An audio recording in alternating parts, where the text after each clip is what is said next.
बिस्मिल्लाहिर्रहमानिर्रहीम अस्सलामु अलैकुम वरहमतुल्लाहि वबरकातुहू। अच्छा, तो आज हम एक ऐसा टॉपिक डिस्कस करने जा रहे हैं जो सिर्फ मैथ्स में आप लोगों ने इस्तेमाल नहीं करना, बल्कि आप लोगों का फ़िज़िक्स भी इसमें कंसेप्ट इन्वॉल्व है। तो इंतहाई गौर के साथ आप लोगों ने देखना है। क्वेश्चन को शुरू करने से पहले मैं आप लोगों को कंसेप्ट दूंगा, एक डायग्राम यहाँ पर बनाऊँगा और उस डायग्राम में जितने भी इस एक्सरसाइज के हवाले से कंसेप्ट है वो हम पहले एक्सप्लेन करेंगे, उसके बाद इंशाल्लाह फिर हम क्वेश्चंस की तरफ आएंगे। और सिर्फ दो क्वेश्चंस है और दोनों क्वेश्चंस का आंसर सिर्फ एक एक लाइन में आएगा। तो क्वेश्चंस फ़िलहाल आप लोग फोकस ना करें, यहाँ पर पहले आप लोग कंसेप्ट फोकस करें। देखिए, यहाँ पर मैं एक डायग्राम बनाता हूँ और उसको हम फिर आहिस्ता आहिस्ता एक्सप्लेन करेंगे और सारे एक एक करके कंसेप्ट भी हम फिर यहाँ से निकालेंगे। बस आप लोगों ने पूरी कंसंट्रेशन यहाँ पर रखनी है, ठीक है। देखिए, ये तो आप लोगों ने ऑलरेडी फिजिक्स में भी पढ़ा है और लोअर क्लासेस में भी पढ़ा है कि यहाँ पर जो पॉइंट होता है, जिस पॉइंट पर ये पॉजिटिव एक्स, अच्छा इसको हम कहते हैं एक्स एक्सिस, ये तो आप लोगों को पता है। ये एक्स एक्सिस है, ये जो अर्थ के साथ जो हॉरिजॉन्टल पैरेलल लाइन बनता है, ये ज़मीन है, ज़मीन के साथ ये जो लाइन बनती है पैरेलल, इसको हम हॉरिजॉन्टल लाइन या इसको हम एक्स लाइन भी कहते हैं। अभी यहाँ पर ये चूंकि ओरिजिन है यानी ज़ीरो है, एक्स की वैल्यू यहाँ पर क्या है, ज़ीरो है। तो ज़ीरो से यहाँ पर अगर हम देखेंगे तो ये वैल्यूज़ एक्स में हम पॉजिटिव लेंगे और ज़ीरो से लेफ्ट हैंड साइड की तरफ वैल्यूज़ क्या होती है, नेगेटिव होती है। तो यहाँ पर -1, -2, -3, -4 होगा और यहाँ पर ये हमारे पास फिर क्या हो जाएगा, -x एक्सिस ये फिर बन जाएगा। यहाँ तक ये क्लियर है ना। अच्छा, इस ओरिजिन के ऊपर अगर हम देखें, ये जो आप लोगों को वर्टिकल लाइन नजर आएगा, ये वर्टिकल लाइन, इनको हम y एक्सिस भी कहते हैं या वर्टिकल लाइन भी कहते हैं। और अगर आप लोग देखें तो यहाँ पर ये x लाइन है और ये y लाइन इस तरह बनता है, तो दोनों लाइंस के दरमियान 90 एंगल बनता है। तो इन दोनों को हम कह सकते हैं कि these both lines are perpendicular lines. दोनों लाइंस क्या है, परपेंडिकुलर है, क्योंकि यहाँ पर भी 90 एंगल बनता है, यहाँ भी 90 एंगल बनता है, यहाँ भी 90 बनता है और यहाँ भी 90 एंगल बनता है, ठीक है। अच्छा, बिल्कुल सेम एक्स की तरह यहाँ पर 0 से ऊपर ये पॉजिटिव y होगा और इसके नीचे यहाँ पर ये -y एक्सिस होगा। यहाँ तक सबको क्लियर है। अच्छा, आपको कितने रीजन्स नजर आ रहे हैं, 4 रीजन्स है ना, 1 2 3 4, ठीक है। तो इनको चले हम नाम दे देंगे। ये जो पहला रीजन है इसको मैंने नाम दे दिया फर्स्ट क्वाड्रेंट। अभी हम इसी तरह आएंगे, घड़ी की सुइयां अगर आप लोग देखें तो वो तकरीबन इस डायरेक्शन में आती है। अगर ये घड़ी की सुई है तो वो टक टक टक इस तरह आती है ना, लेकिन हमने घड़ी के मुखालिफ जाना है, इस डायरेक्शन में मैं जाऊंगा, ठीक है। यहाँ पर ये सेकंड क्वाड्रेंट बन जाएगा। सेकंड क्यू का मतलब है सेकंड क्वाड्रेंट। यहाँ पर इसको हम कहते हैं थर्ड क्वाड्रेंट। गौर से देखना है, इसमें बहुत सारे कंसेप्ट है। और ये फोर्थ क्वाड्रेंट बन गया। यहाँ तक कोई कंफ्यूजन है, क्लियर है। अच्छा, अभी आप लोगों ने मुझे ये बताना है कि अगर मैं फर्स्ट क्वाड्रेंट की बात करूं, फर्स्ट क्वाड्रेंट में आप लोगों को x की वैल्यू पॉजिटिव होगी या नेगेटिव और y की वैल्यू पॉजिटिव होगी या नेगेटिव, ये आप लोगों ने मुझे बताना है। सुलेमान शाबाश। यहाँ फर्स्ट क्वाड्रेंट में +x आता है या -x आता है, शाबाश। ये देखें, इसके साथ ये वाला x टच है, तो यहाँ पर मैं क्या इस तरह लिख सकता हूँ कि x = पॉजिटिव, ठीक है ना। और यहाँ पर y की वैल्यू, इसके साथ y ये टच है, ये भी पॉजिटिव है।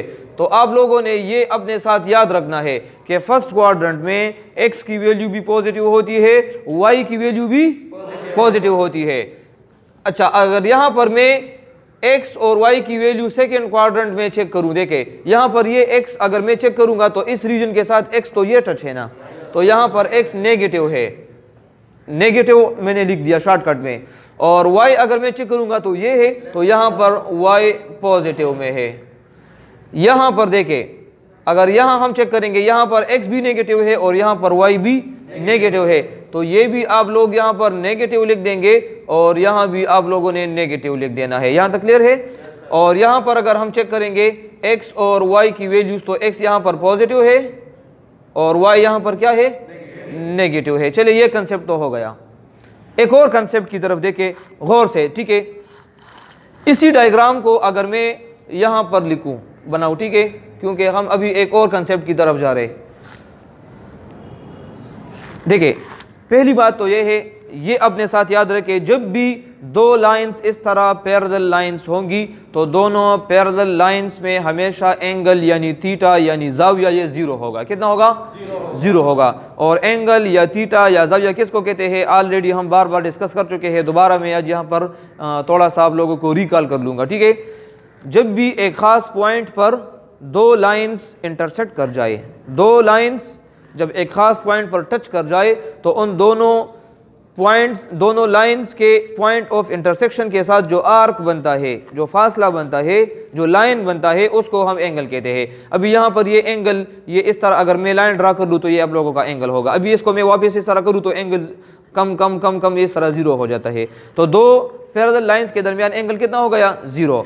अभी अगर इसको मैं यहाँ से इस तरह इंक्रीज करता जाऊंगा, देखिए गौर से, एंगल 1 2 3 4 5 6 7 8 इस तरह 15 20 30 40 50 60 70 80 90। जब दो लाइंस इस तरह आ जाए, एक लाइन ज़मीन के साथ पैरेलल हो और एक आसमान की तरफ उसका मुंह होगा, तो दोनों लाइंस को हम कहते हैं परपेंडिकुलर लाइंस। परपेंडिकुलर लाइंस में एंगल कितना होगा? शाबाश, 90 का होगा। अभी अगर इसी लाइन को, ठीक है, इसी लाइन को मैं इस तरह और भी इस तरह ले जाऊँ तो यहाँ पर ये दोनों परपेंडिकुलर बन गए, तो 90 एंगल यहाँ भी बन गया। अभी अगर इसी लाइन को मैं और भी आगे ले जाऊँ, ठीक है ना, अगर इसी लाइन को मैं इस तरह आगे ले जाऊँगा तो यहाँ पर 90 फिर बन गया। तो अगर इस डायग्राम को, इसी डायग्राम को अगर मैं यहाँ पर बनाऊँ तो ये डायग्राम बन गया कि नहीं? ये डायग्राम बन गए ना। इसी डायग्राम में अभी यहाँ आप लोग गौर से देखें, शाबाश, यहाँ पर मैंने आप लोगों को ये एक्सप्लेन कर लिया कि 90 एंगल है। यहाँ पर भी आप लोगों ने देख लिया कि ये एंगल भी 90 है, और यहाँ पर भी आप लोगों ने देख लिया कि इन दो लाइंस के दरमियान भी 90 है, और इन दो लाइंस के दरमियान भी यहाँ पर 90 डिग्री एंगल बनता है, ठीक है। क्या मैं इस तरह कह सकता हूँ कि यहाँ से लेकर यहाँ तक 90 + 90 180 डिग्री ऊपर आ गया आधे सर्कल में, और यहाँ पर 90 + 90 अगर इस नीचे दोनों को भी मैं जमा कर लूँ तो 180 नीचे है, 180 ऊपर है। तो क्या मैं इस तरह कह सकता हूँ कि यहाँ से अगर कोई बॉडी स्टार्ट हो जाए और एक कंप्लीट दायरा मुकम्मल कर ले तो उसको हम कहते हैं कि इस एक चक्कर में उसने 360 डिग्री 360 डिग्रीज उसने कवर कर लिए, कह सकते हैं इस तरह। अच्छा, अभी यहाँ पर आप लोग देखें फर्स्ट क्वाड्रेंट में एंगल कहाँ से शुरू होता है? 0 से, और फर्स्ट क्वाड्रेंट में एंगल ख़त्म कहाँ पर होता है? 90 पर। 0 से शुरू होता है, 90 पर ख़त्म होता है। सेकेंड क्वाड्रेंट में 91 से शुरू होता है, 180 तक होता है। 181 से शुरू होता है, 270 तक होता है, और यहाँ से 270 से शुरू होता है, दोबारा वापस 360 पर ख़त्म हो जाता है। यहाँ तक क्लियर है ना?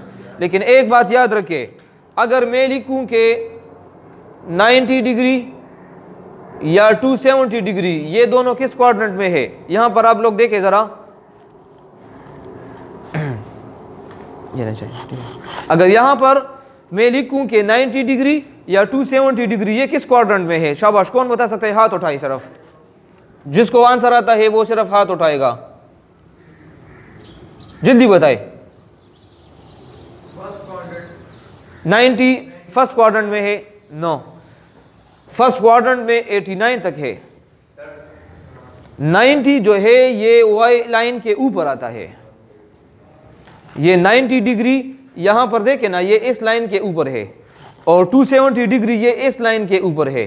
तो मतलब ये है कि 90 डिग्री और 270 ये क्वाड्रेंट में नहीं है, ये वाई लाइन पर है। ये दोनों कहां पर है? ये वाई एक्सिस के ऊपर है, और वाई एक्सिस के ऊपर ये पॉजिटिव वाई पर है और ये नेगेटिव वाई पर है। अभी समझ आ गई ना? अच्छा, अभी यहां पर देखे 0 डिग्री ये यहां पर है ना, 180 डिग्री यहां पर है, और 360 डिग्री ये भी यहां पर है। इन तीनों को हम कह सकते हैं कि ये तीनों किसी क्वाड्रेंट में नहीं है, बल्कि ये एक्स एक्सिस के ऊपर है। 0 और 360 ये पॉजिटिव एक्स पर है, और 180 यहां पर ये माइनस एक्स पर है। समझ आ गई ना? इन एंगल्स के दरमियान जो वैल्यूज बनती है वो फिर फर्स्ट सेकेंड थर्ड क्वाड्रेंट्स के दरमियान फिर आएंगी। वारिद, यहां तक क्लियर है? अच्छा, एक और बात मैं देखता हूँ कि ये क्वेश्चन इस एक्सरसाइज में है, यानी एक दूसरा कंसेप्ट भी है। अच्छा, एक दूसरा कंसेप्ट भी है कोटर्मिनल एंगल का, वो भी यहाँ पर समझ ले ताकि फिर उसके बाद हम क्वेश्चन शुरू कर ले। ठीक है, ये भी बहुत इंपॉर्टेंट कंसेप्ट है। यहाँ देखिए गौर से। ठीक है, अगर मैं इस तरह कहूँ कि एक एंगल है, ठीक है, यहाँ पर मैंने ड्रा कर लिया और ये एंगल मैंने यहाँ तक बना दिया 50 डिग्री। कितना? 50 डिग्री। ठीक है ना। ये एंगल अगर 50 बना है तो इसका मतलब ये है कि ये यहाँ से शुरू हुआ था यहाँ तक पहुँचा है। मतलब ये यहाँ से शुरू हुआ था, यहाँ तक ये 50 डिग्री ख़त्म हुआ था। अभी अगर एक दूसरा एंगल मैं इस तरह बनाऊँ, ठीक है, यहाँ देखिए ज़रा, एक दूसरा एंगल है, यहाँ से शुरू हुआ है 90, 180, 270, 360 तक भी आ गया, और 360 के साथ में अगर 50 और जमा करूँगा तो क्या बन जाएगा? 410 बन जाएगा। तो यहाँ तक अगर मैं आ जाऊँ 410 तक, देखिए यहाँ तक मैंने इसको ख़त्म कर दिया। यहाँ से एंगल शुरू है, यहाँ तक ख़त्म हो गया, और ये एंगल मैंने कितना बना दिया? 410। अभी आप लोग मुझे बताएं, मैंने इस एंगल को जब शुरू किया था 50 को, गौर से देखे, इस 50 एंगल को मैंने यहाँ से शुरू किया था ना, और मैंने इसी लाइन पर इसको ख़त्म किया था। यहाँ मैंने क्या किया है? यहाँ पर भी उसी लाइन से मैंने एंगल को शुरू किया है और उसी लाइन पर ख़त्म किया है जहाँ पर यह ख़त्म होता है। तो क्या इन दोनों एंगल्स का स्टार्टिंग पॉइंट सेम नहीं है? क्या इन दोनों एंगल्स का एंडिंग पॉइंट सेम नहीं है? सेम है ना। अभी आप लोग एक तीसरा एंगल भी बना सकते हैं जो स्टार्टिंग पॉइंट भी यही होगा, एंडिंग पॉइंट भी यही होगा। आप लोग ऐसा करें, 360 से 50 माइनस कर ले, 360 से 50 माइनस करे, क्या बन जाएगा? 310 बन जाएगा, 310। अभी यहाँ देखे, शाबाश, गौर से देखे, अगर मैं एक एंगल ड्रा करूं लेकिन मैं डायरेक्शन उल्टा लूंगा, यहाँ इस एंगल को मैंने इस तरह शुरू किया था, अभी मैं यहाँ इस तरह आऊँगा, यहाँ से अगर मैं एंगल को शुरू करूँ देखे और 310 ड्रा करूँगा, कितना? 310। तो देखे 90 और ये 180, यहाँ 270, और 270 के साथ कितना और 40 और बनाऊं, तो यहाँ पर और भी आ जाऊं तो यहाँ तक ये लाइन इस तरह आ जाएगा। तो ये एंगल यहाँ से शुरू था, यहाँ पर ख़त्म हुआ है। अभी आप लोग देखें, इन तीनों एंगल्स का, यहाँ इसका भी स्टार्टिंग पॉइंट यही है और इसका भी एंडिंग पॉइंट यही लाइन है ना। तो इस एंगल को यहाँ पर मैं लिखूंगा कि ये मैंने -310 ड्रा किया है। माइनस क्यों लगाया है? डायरेक्शन मैंने उल्टा किया है, डायरेक्शन उल्टा है। तो क्या मैं कह सकता हूं कि इन तीनों एंगल्स का स्टार्टिंग पॉइंट भी सेम है, एंडिंग पॉइंट भी सेम है? तो आसान अल्फाज में मैं ये इस तरह बता सकता हूं कि all these angles are called coterminal angles. क्या? शाबाश। कोटर्मिनल एंगल्स वो तमाम एंगल्स होते हैं जिनका स्टार्टिंग पॉइंट और एंडिंग पॉइंट एक जिस तरह होगा। अभी आप लोग कहेंगे कि सर हम इस कोटर्मिनल एंगल्स को किस तरह मालूम करेंगे? ये तो मैंने 3 एंगल्स लिखे हैं, लेकिन आप लोगों को कैसा पता चलेगा? तो एक आसान सा शॉर्टकट सा फार्मूला है, आप लोग उसको याद कर ले। कोई भी एंगल आपको गिवन होगा ना, 30 है, 40 है, 50 है, आपने उसका कोटर्मिनल एंगल्स मालूम करने हैं। एक मरतबा उसके साथ 360 जमा कर ले, आंसर आ जाएगा, और एक मरतबा उससे 360 को यानी 360 को माइनस कर ले, वो आंसर आ जाएगा। बस वो दोनों और ये एंगल, तो ये 3 बन जाएंगे ना। एक एंगल आपको दिया होगा, एक आपने मालूम यहाँ पर किया है, एक आपने यहाँ पर मालूम किया है, तो ये तीनों एंगल्स क्या होंगे? कोटर्मिनल एंगल्स होंगे। और कोटर्मिनल का मतलब क्या है जुनेद? वो तमाम एंगल्स जिसका स्टार्टिंग पॉइंट और एंडिंग पॉइंट क्या होगा? सेम पॉइंट होगा। शाबाश, यहाँ तक क्लियर है सबको? चले अभी क्वेश्चंस की तरफ आ जाए। शाबाश, बुक्स निकाले आप लोग अपने, और बुक्स में क्वेश्चन नंबर 1 देखे गौर से। शाबाश, क्वेश्चन नंबर 1 में लिखा है find coterminal angles of the following. ठीक है, अब लोग लिखना भी शुरू कर ले, बस आप लोगों ने कंसेप्ट तो सीख लिया ना, अभी लिखना शुरू कर ले। Find the coterminal angles.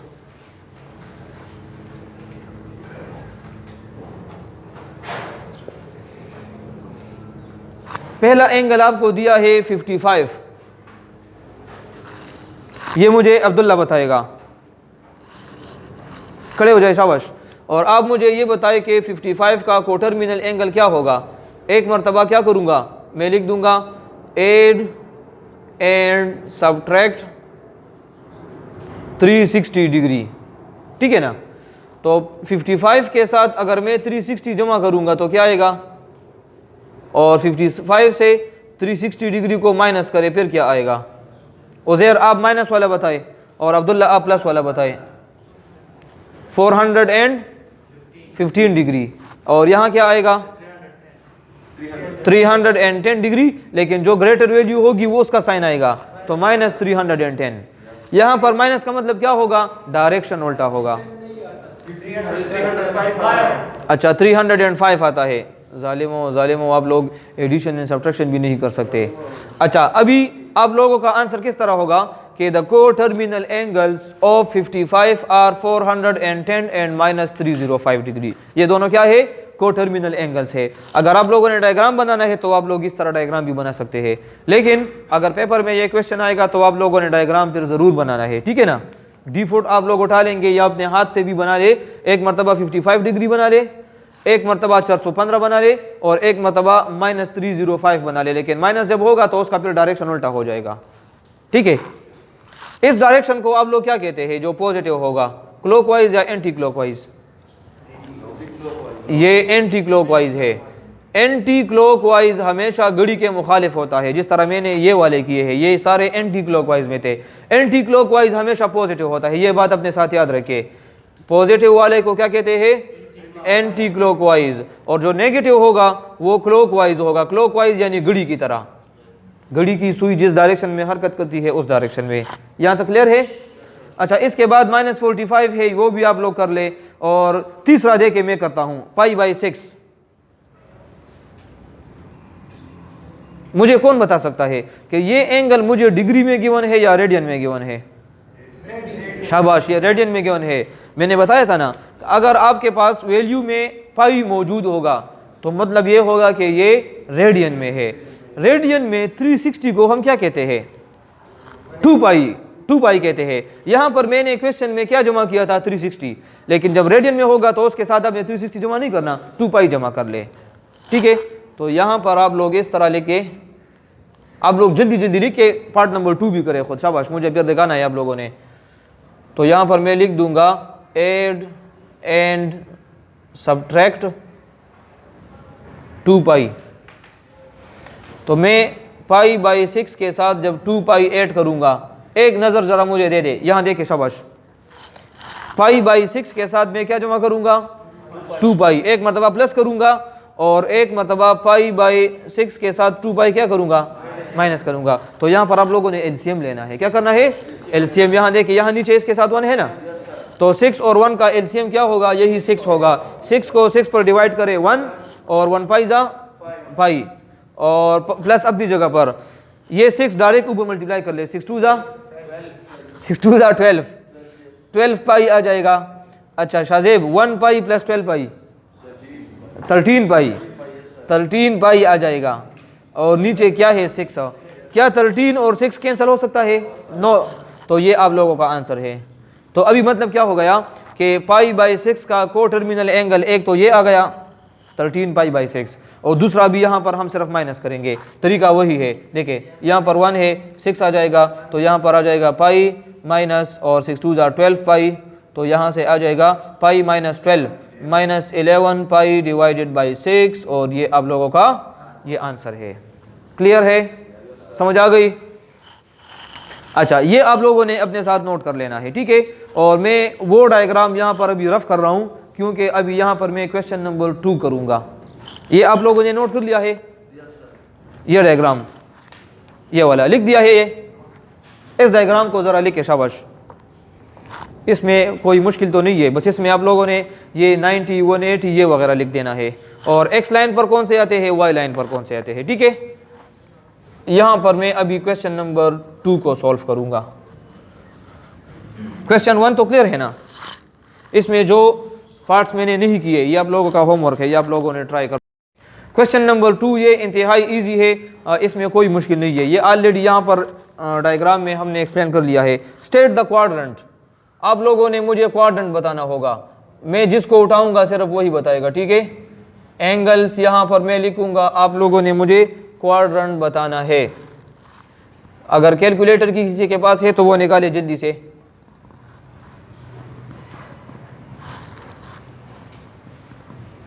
निकाल लिया?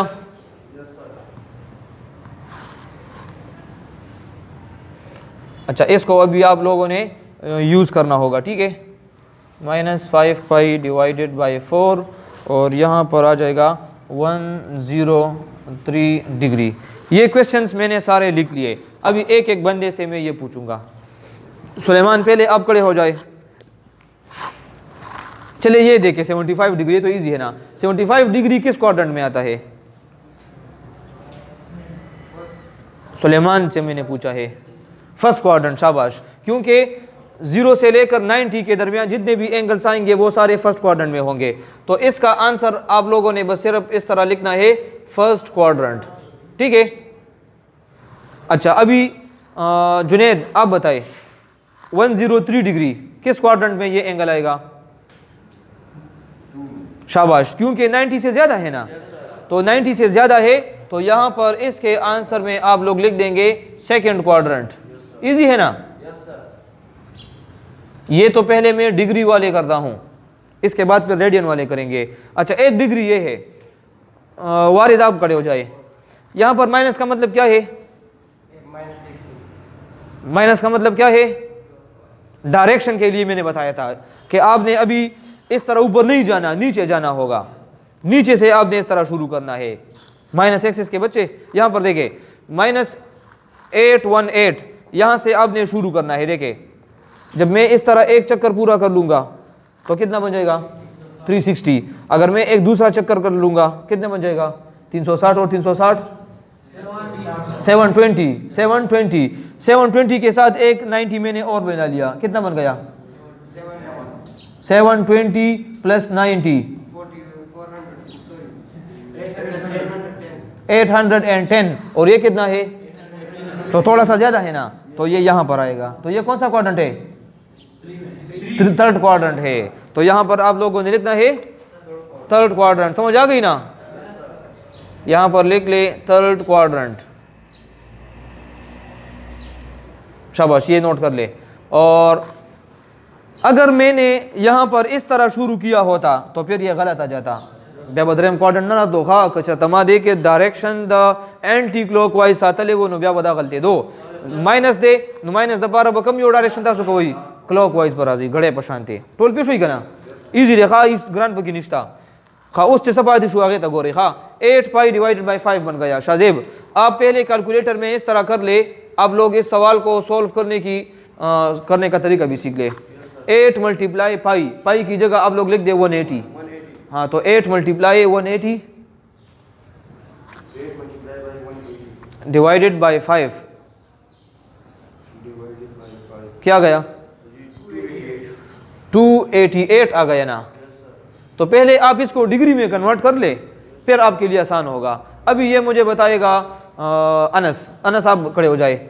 288 288 यहां पर किस क्वाड्रेंट में आएगा? थर्ड क्वाड्रेंट में आता है। थर्ड क्वाड्रेंट में आता है। ये 270 है, तो क्या ये 270 से कम है?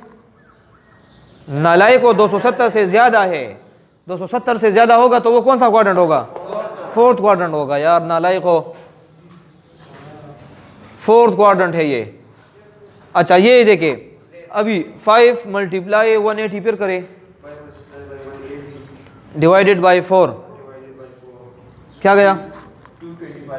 225। ओजेर खड़े हो जाए। ये 225 कौन सा है? लेकिन माइनस में है। माइनस का मतलब क्या होगा? आपने घड़ी की तरह आना होगा। तो यहां से 90, यहां से 180, यहां से 270। क्या ये 270 है? 270 से कम है तो वापस थोड़ा सा आ जाओ। तो ये कौन सा है? Second quadrant. वेट शाबाश। यहां इसके आंसर में लिख ले सेकंड क्वाड्रेंट। लिख लिया?